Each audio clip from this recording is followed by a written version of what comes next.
Paperfall Bros. Ako'y binagbala, natagpuan ko na ang hinahanap kong dalaga. Siya ang Diyosa na buhay ko. Diyosa na buhay ko.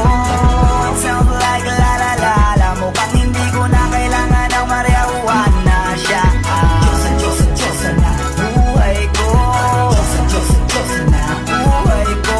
Akala ko wala ng kwenta ang buhay ko, pero sa'yo ay nagkakulay ito. Pagdating sa'yo tanggal dalawang sungay ko, yung dating matigas nagiging lantang gola ito.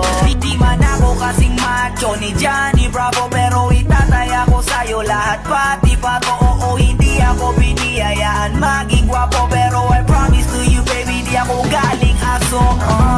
If you ask me, bakit mahilog sa'yo si Scuster Clean? Alam ko kasing di ka basta-basta, babe. Tapos yung dating mo napakalakas pa, see? Isa pa, goddamn, you so hot like fire. You're so fly, labas sa sky. Gusto kita and I won't deny. Pag napasakin ka, Diyos ko po inaya.